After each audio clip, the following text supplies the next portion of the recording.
Alright, today I'm going to give you guys a detailed look at this PlayArt's Kai figure, and the figure I'm showing you guys is Predator. Here is PlayArt's Kai. There's the box, and on the back of the box shows a couple of pictures of the Predator. So let's take a look at the figure and all the accessories. Alright, and here we have the Predator outside of packaging, and let's go over our accessories real quick. First we have this translucent base, which comes with every PlayArt's Kai figure now. And then let's go over the accessories. What else he comes with? He has this pointy finger hand, and then a couple of gesture hands. Here's another one, and there's another one. And then we have a skull, a biomask, mandibles that's opened up, and then here's the one that's closed, and then we have his plasma caster and the backpack, and then he comes with 2 fists as well. And the backpack attaches on very easily. There's a slot right there. You just need to pack that in, and there you have it. So let's take a look at the a good look at the figure itself. Here he is from the front.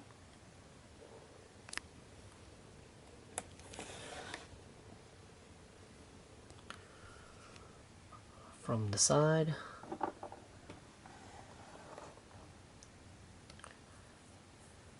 From the back.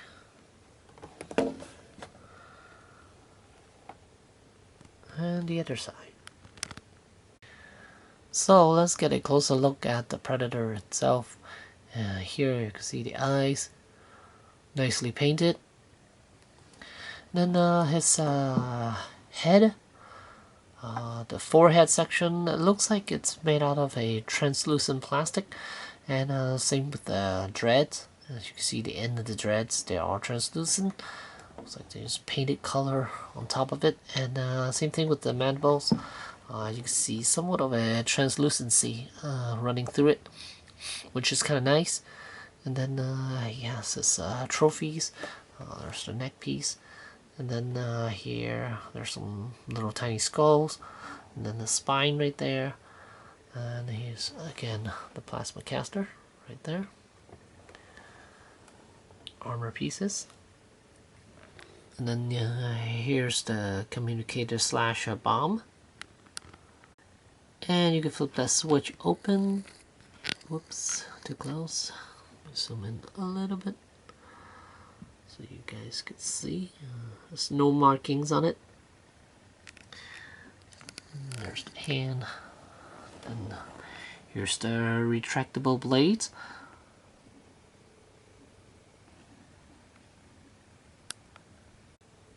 And this is how far the blades can come out.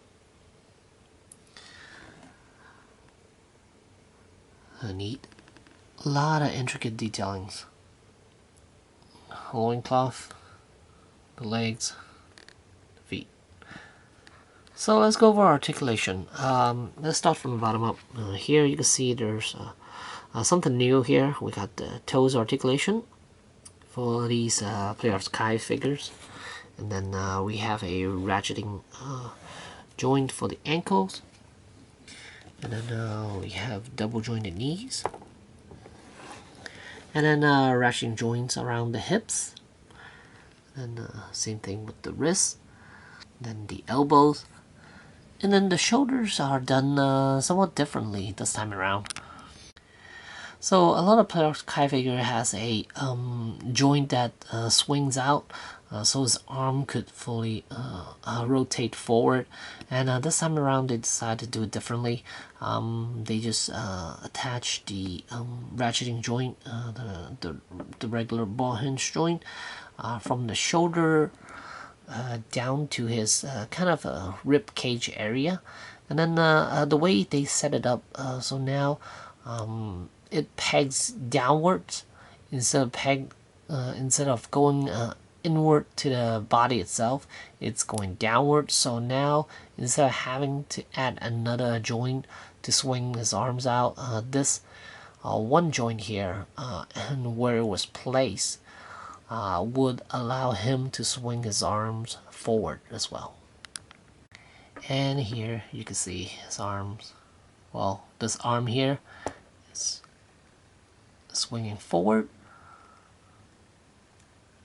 and it looks much neater than what they previously did, because with the previous Player Sky figure, when you swing his arm forward, you would see a huge gap on the back here, and now you won't be able to see it. But in order to do that, they would have to change the chest piece to a rubberized material instead of a hard plastic, so to give way. And here you can see they made an incision right there,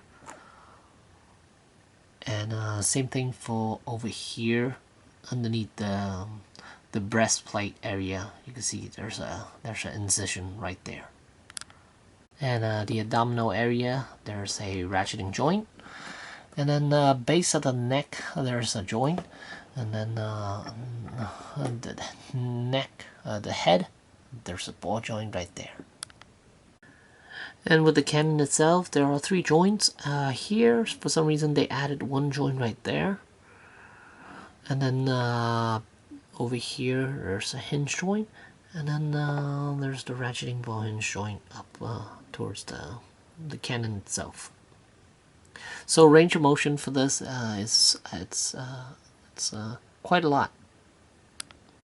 So here, without the backpack on, you could clearly see the dreads are sculpted in a way that it kind of floats around the backpack itself, the plasma caster. And initially, if you don't have the backpack on, he would look kind of weird like this, because his hair is kind of flowy, but in a weird sort of position. But once you have the backpack on, he'll look a lot better. And if you give him a couple of poses, and he'll look even better. Here you can see when you once you taken out the section of the mouthpiece, you could replace it with either the open mandibles or the biomask. So let's start with the mask first. So here it is with the mask on, and of course it doesn't have light up feature, but that is to be expected. And this is based off of the 87 Jungle Predator. There's the plasma caster. So let's give him. All right, and here we have a pose of the Predator. I guess he's getting ready to attack someone, maybe. And yeah, here you can see the dreads work perfectly with this pose. Looks like it's quite flowy.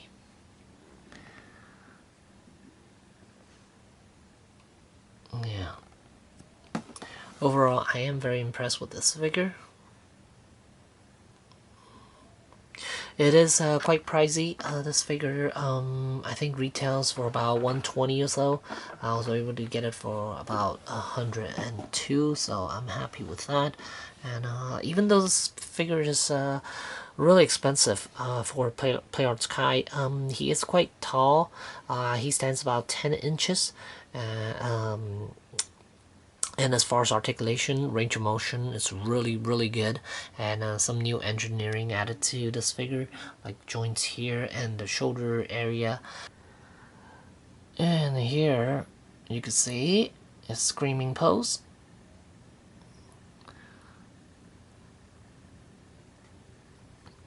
And again, highly recommend this thing. Even though it's a smaller scale figure, but the amount of material you're gonna get and the posability of this figure, it's totally worth it, I think, in my opinion. But if you prefer something bigger and but less articulated, and the detailing is not as good, then of course you're welcome to do that. But for what you're getting, I believe this is it's quite a top-notch figure for the price. So there you have it. this is the Predator from Play Art Sky. Thanks for watching.